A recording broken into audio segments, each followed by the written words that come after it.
Hello friends, welcome back to learning directions assessment series part 2। So previous class में हमने सीखा था how can we assess a child's number skills.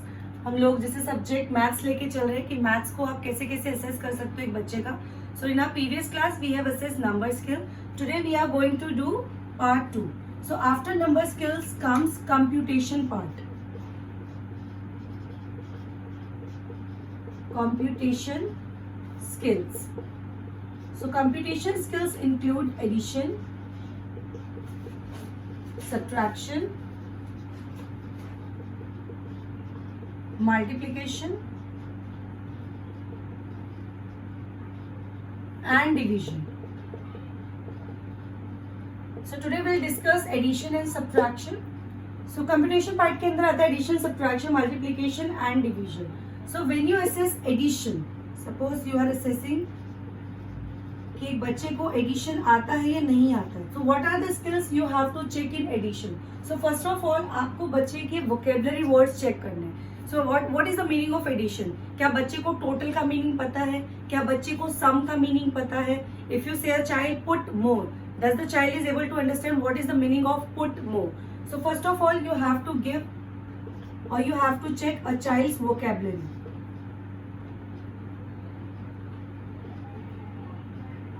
Vocabulary. So in this you have to check child's vocabulary. Vocabulary includes, does the child know meaning of sum, meaning of total, meaning of put more, together or all together. आप सीधे ही बच्चे को 3+4 नहीं देंगे कि आप lines draw करो और ऐड करो। अगर आपके बच्चे को इन वर्ड्स की मीनिंग नहीं आते और ये इन वर्ड्स को कॉम्प्रिहेंड नहीं कर पाता है तो वो स्ट्रगल करेगा वर्ड प्रॉब्लम्स करने में। Simple addition a child can do independently. Why? Because उनके पास एक विजुअल होता है। 3 है, 3 लाइन्स ड्रॉ करना है, 4 है, 4 लाइन्स ड्रॉ करना है। बट अगर ये अंडरस्टैंडिंग नहीं है तो बच्चे को फिर आगे वर्ड प्रॉब्लम सॉल्व करने में बहुत ही प्रॉब्लम होती है। So first of all you have to check a child's vocabulary, that the child is able to understand these vocabulary words. After vocabulary words, हमारे स्पेशल एजुकेशन में 3 words बहुत ही use होते हैं. So first of all I want to introduce those 3 words. It's C, R and A. What is the meaning of C? C is concrete. R means representation. And the third is abstract. So when we say concrete, concrete मतलब objects के through बच्चा किसी चीज को कर पाता है या नहीं कर पाता है. Concrete means visual. एक बच्चा देखकर और objects के थ्रू उन चीजों को ऐड कर पाता है या नहीं कर पाता है. Representation means tabletop activities like writing and all. आप बच्चे को वर्कशीट देते हो, बच्चा वर्कशीट करता है, वो होता है representation. Then comes abstracts. Abstract you can say mental maths. If you say 4 + 3, does the child is able to say 7? अगर आप बच्चे को कोई भी वर्ड प्रॉब्लम पूछते हो, suppose you have this, if I give you 3 more, तो आपके पास टोटल कितना होगा? That comes under abstract. मतलब बच्चा कोई भी रिप्रेजेंटेशन नहीं यूज कर रहा है और कोई भी ऑब्जेक्ट्स नहीं यूज कर रहा है। ठीक है, so these 3 words are very important: concrete, representation, abstract. So let's get back to our addition part. So first of all you will check vocabulary parts. After vocabulary parts आप check करोगे कि बच्चे को एडिशन किस level पे आता है। Suppose आप पहले 0 to 9, जैसे मैं लोअर बेस ही लेकर चल रही हूँ। सपोज 0 to 9 नंबर्स की अगर हम बात करें तो बच्चा 0 to 9 यानी 1 डिजिट नंबर में बच्चा एडिशन किस लेवल पे कर रहा है। क्या आप उसको ऑब्जेक्ट के थ्रू करवा रहे हो?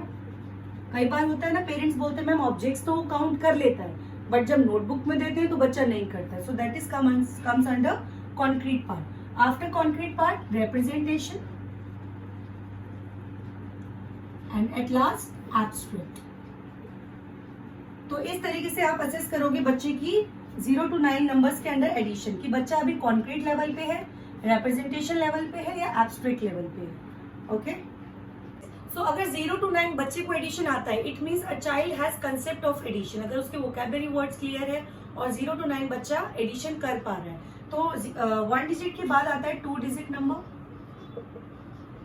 2 digits it means 10 to 99, then 3 digits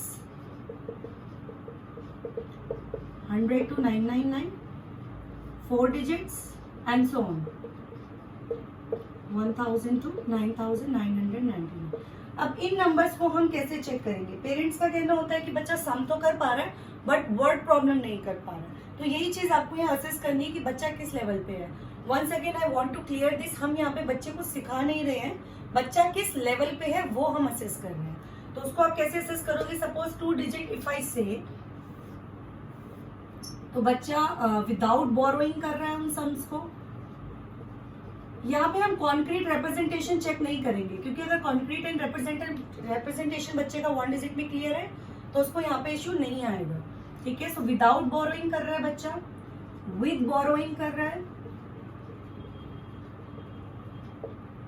then simple word problem. Simple word problem you can say direct question. If you suppose you have 4 balloons, if I give you 3 more balloons, तो आपके पास कितने हो जाएंगे? That comes under simple word problems. And then complex word problems. It means indirect questions.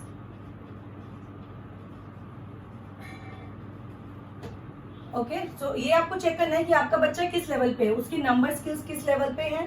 तो 0 to 9 अगर कोई primary का बच्चा आप ले रहे हो, केजी का बच्चा, तो 0 to 9 नंबर्स आप चेक करोगे। फर्स्ट क्लास का बच्चा ले रहे हो तो 2 डिजिट नंबर उसके चेक करोगे। सेकंड क्लास का बच्चा ले रहे हो तो 3 डिजिट के नंबर्स चेक करोगे, and so on. So these are the skills you have to check कि बच्चा एडिशन कर कैसे रहा है, without borrowing, with borrowing, simple word problems and complex word problem. Suppose अगर आप किसी फर्स्ट क्लास के बच्चे को असेस करते हो, आपको हमेशा बेस से ही स्टार्ट करना है। इट मीन्स आपको पहले उसका वोकैबुलरी वर्ड्स चेक करना है, देन 1 डिजिट नंबर चेक करने हैं, और फिर आपको इस वाले पार्ट पे आना है। ओके, तो इस तरीके से हम लोग एडिशन एक बच्चे का असेस कर सकते हैं कि बच्चा एडिशन किस लेवल पे कर रहा है। Hope this is clear for you all. अगर कोई भी आपको कोई भी क्वेरी है, कोई भी प्रॉब्लम आती है, so please do comment in the comment box and do like, share and subscribe if you find it informative. Thank you.